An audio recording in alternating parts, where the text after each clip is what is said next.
혹시 이런 적 없으세요?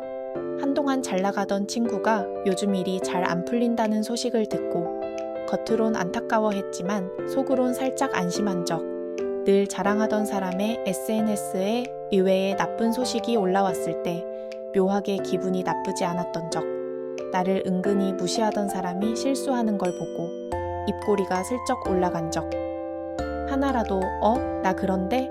싶으셨다면 너무 자책하진 마세요. 오늘 이야기가 끝날 때쯤이면 그게 당신이 나쁜 사람이라는 증거가 아니라는 걸 알게 되실 테니까요. 안녕하세요. 심리채집가입니다. 오늘 우리가 채집할 마음의 조각은 누구나 한 번쯤 느꼈지만 너무 부끄러워서 차마 입 밖에 꺼내지 못한 감정입니다. 독일어로는 샤덴프로이데라고 부르죠.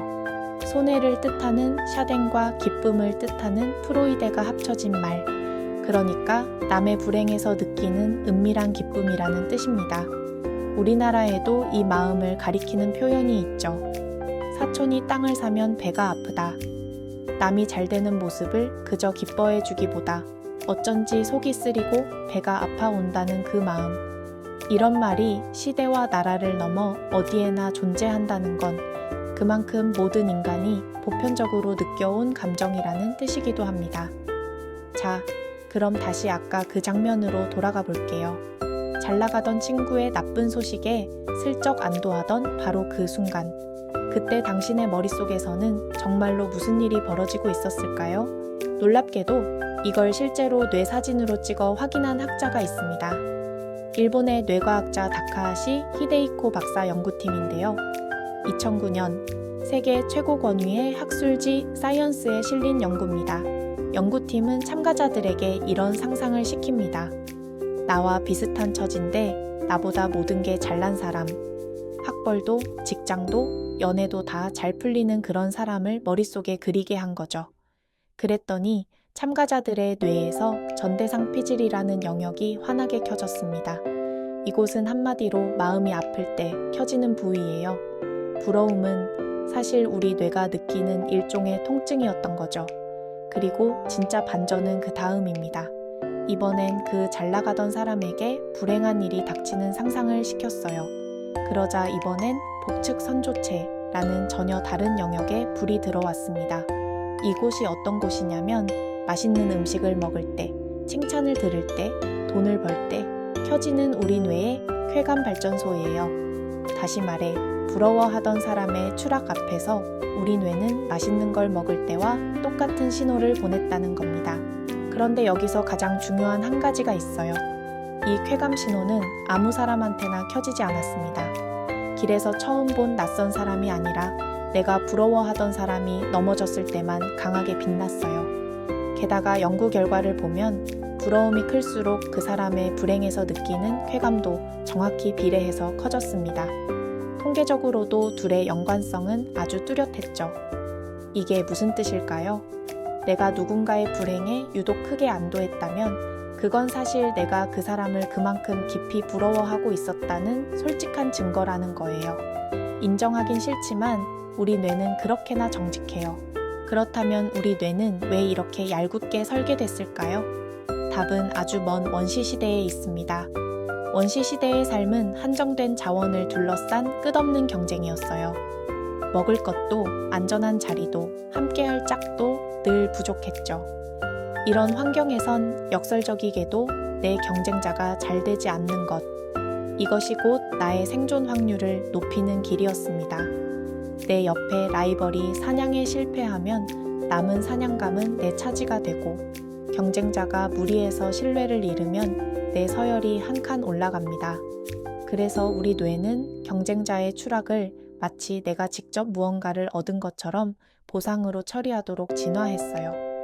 즉 샤덴프로이데는 악의가 아니라 상대적 안도라는 이름의 아주 오래된 생존 신호인 셈입니다.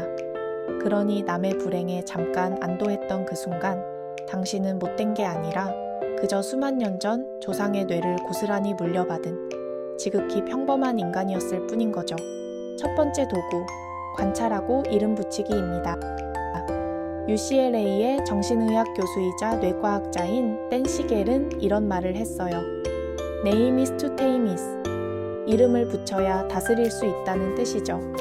그의 연구에 따르면 우리가 어떤 감정에 정확한 이름을 붙이는 순간 흥분한 감정에 뇌는 가라앉고 이성을 담당하는 뇌가 다시 깨어난다고 합니다.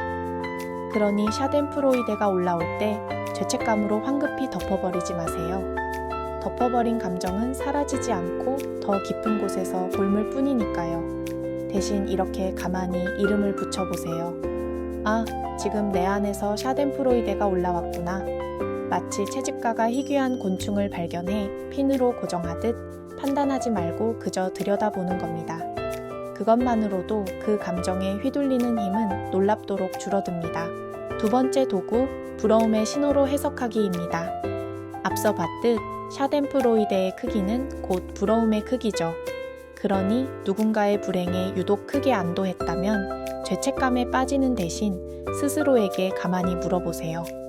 나는 저 사람의 무엇을 그토록 부러워하고 있었을까? 그 사람의 안정된 직장이었을 수도, 화목한 가정이었을 수도, 흔들리지 않는 그 당당함이었을 수도 있어요. 바로 그 답 안에 당신이 진짜로 원하는 삶의 방향이 숨어 있습니다.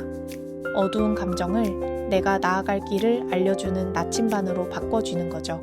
세 번째 도구, 나의 서사로 돌아오기입니다. 미국의 대통령 시어더 루스벨트의 말이라고 흔히 전해지는 문장이 있어요. 비교는 기쁨을 훔쳐가는 도둑이다. 누군가의 불행에 안도가 스쳤다는 건 그동안 당신이 남과 끊임없이 자신을 비교하며 그만큼 마음 졸이고 애써왔다는 뜻이기도 합니다. 그 비교의 저울 위에서 나도 당신도 참 힘들었죠. 하지만 가만히 생각해보면 타인이 어디에 어떤 모습으로 서 있든 그것이 내 삶의 풍경을 바꿔주진 않습니다. 누군가 한 걸음 뒤처진다고 내 길이 더 환해지는 것도 아니니까요. 샤덴프로이데가 건네는 건 잠깐의 안도일 뿐 그 온기는 금세 식고 묘한 허전함만 남곤 하죠. 루스벨트의 말처럼 비교는 그렇게 우리 손에서 기쁨을 훔쳐갑니다.